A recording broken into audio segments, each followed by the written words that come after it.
Olá, meus irmãos, eu sou o PH Pereira, do canal Teologizando, ok? Nós daremos sequência à nossa pequena série acerca das caricaturas que as pessoas fazem do calvinismo. E para este vídeo eu me proponho a destacar uma outra caricatura que talvez seja uma das mais conhecidas. As pessoas dizem que o calvinismo nos leva à libertinagem. Afinal de contas, argumentam eles, né? Tudo já está predestinado. Ora, se tudo já está predestinado, então eu posso viver de qualquer maneira. Não, negativo. Isso é uma argumentação e uma falsa acusação de pessoas que desconhecem o que o calvinismo ensina e desconhecem a boa reputação dos grandes calvinistas no decorrer da história da igreja. Primeiramente, esse entendimento de transformar a graça de Deus em libertinagem não é um entendimento novo. Nos dias, por exemplo, do Novo Testamento, na carta de Judas, o apóstolo vai nos informar que em seus dias, em seu contexto, havia os libertinos, que já estavam transformando a graça de Deus em libertinagem, né? Argumentavam eles, ora, se eu sou salvo pela graça, então eu vou viver de qualquer maneira. Não, esse não é o entendimento das Escrituras, não é o entendimento do apóstolo Paulo, porque a graça de Deus, ela nos conduz a uma vida de santidade. Na verdade, aquele texto áureo que usamos na carta aos Efésios, capítulo 2, verso de número 8 e 9, que diz que pela graça somos salvos por meio da fé, e isto não vem de vós, é dom de Deus. E Paulo prossegue, não vem das obras para que ninguém se glorie. Esse texto é muito bonito, muito interessante, mas olha o que Paulo informa no verso seguinte, isto é, no verso de número 10. Porque somos feitura sua, criados em Cristo Jesus para as boas obras, aos quais Deus preparou para que andássemos nelas. Percebe? Somos salvos pela graça, mas o apóstolo Paulo está dizendo que esta salvação pela graça já vem acompanhada de boas obras que Deus, na eternidade passada, escolheu para que andássemos nelas. Quem argumenta diz que somos salvos pela graça, então vou viver de qualquer maneira, desconhece as Escrituras, e isto é uma prova de que a pessoa de fato não conheceu o Evangelho ainda e é um ímpio travestido de crente. Veja bem o que Paulo diz em Romanos, capítulo 6, versos de números 1 e 2. Veja, eu sou um calvinista e estou mostrando biblicamente e depois historicamente que pelo fato de ensinarmos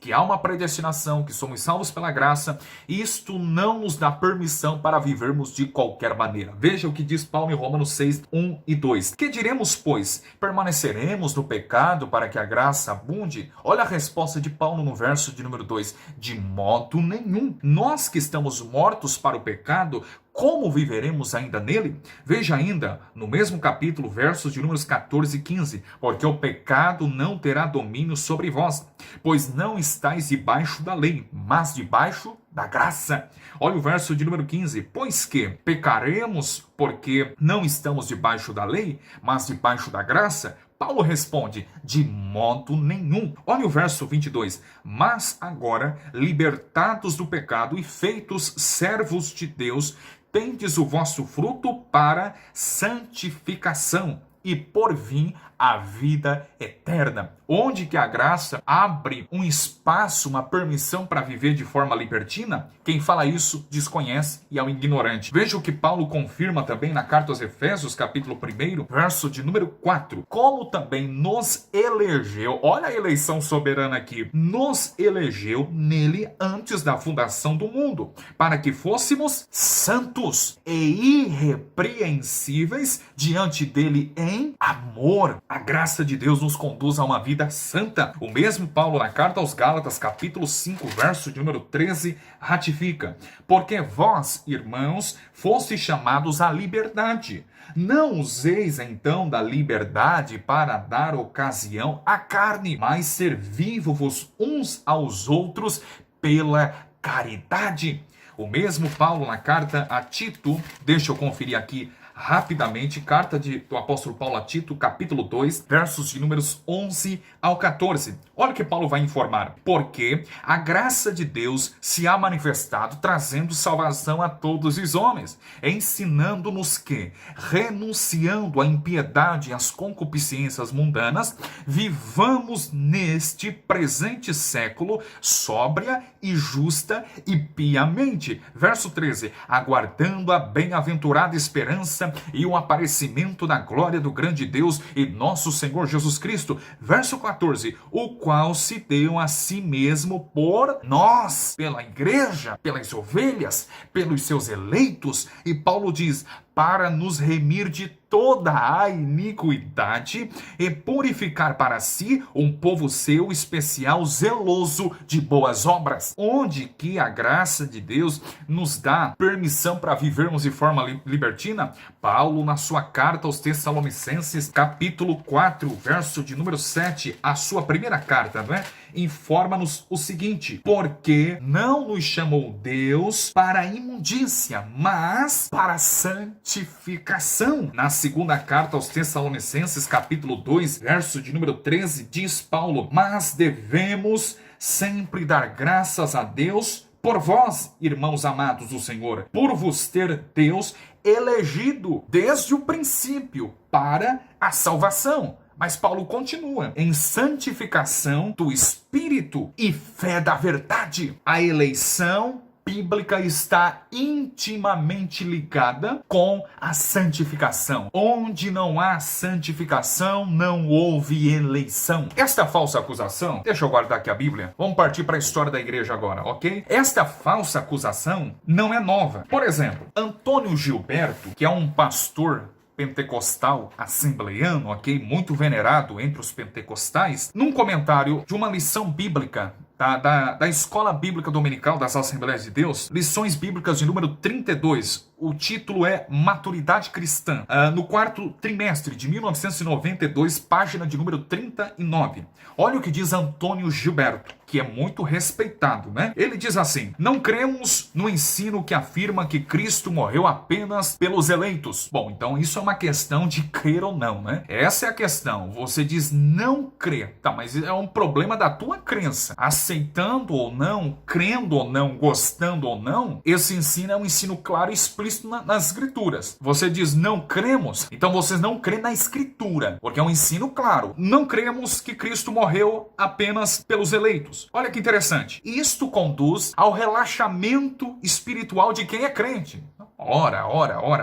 E no desinteresse pela evangelização, uma vez que Deus já escolheu, segundo dizem, os que já estão destinados à perdição. Isto é uma falsa acusação sem nenhum fundamento histórico fidedigno. Eu mostrei no vídeo anterior que esta falácia, esta falsa acusação de que calvinistas não evangelizam, não se harmoniza com o calvinismo, pelo menos histórico, porque todos os grandes calvinistas eram grandes missionários, grandes pregadores, grandes evangelizadores. Mas veja, o ensino da predestinação ou de que Jesus morreu somente pelos eleitos conduz ao relaxamento espiritual e no desinteresse pela evangelização. Mentira, balela e falsa acusação. Vamos conferir se a doutrina da eleição e da expiação limitada conduz ao relaxamento espiritual e também à omissão à evangelização. Vamos lá? Veja bem o que diz o ministro arminiano pentecostal Lawrence Olson, ok? Em memória. Ele diz assim no livro Batismo Bíblico e a Trindade, página de número 71. Olha o que diz Lawrence Olson, tratando sobre uma grande figura do calvinismo chamado João Calvino, teólogo francês do século XVI. Olha o que diz Olson acerca de Calvino. Este grande reformador viveu entre 1509 a 1564 e foi grandemente usado por Deus para trazer novamente a luz do evangelho ao mundo. Após tantos séculos de obscurantismo, suas opiniões teológicas são estudadas até hoje por todos que exercem liderança espiritual. Ora.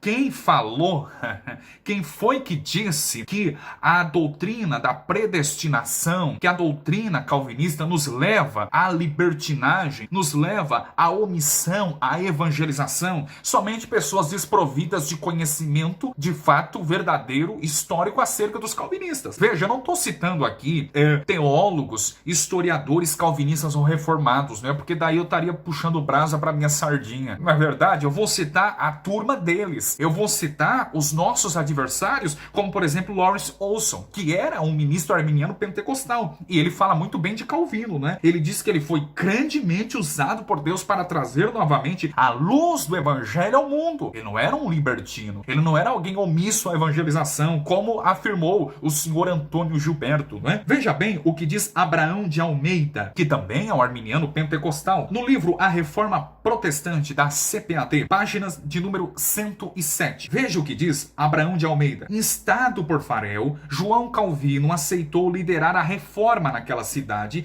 e pôs mãos à obra. Vai para Estrasburgo, mas em 1541 retorna a Genebra e leva adiante a tarefa, preste bem atenção aqui, a tarefa de fazer daquela cidade turbulenta e dissoluta um modelo de um centro protestante para a difusão da palavra de Deus. Na página de número 108, o mesmo Almeida diz assim, ainda sobre Calvino: por sua obra em Genebra, Calvino alcançou 3 benefícios para o protestantismo em geral. A vida moral da cidade foi um exemplo do que a fé reformada podia realizar, e daí o poder de sua propaganda. Genebra foi a cidade de refúgio para os perseguidos por causa da reforma. Para esta cidade livre veio gente da França, Holanda, Alemanha, Escócia e Inglaterra. Os refugiados nela encontraram um lar apropriado e foi também um lugar de preparo para os líderes do protestantismo. Em sua academia e no ambiente da cidade foram preparados ministros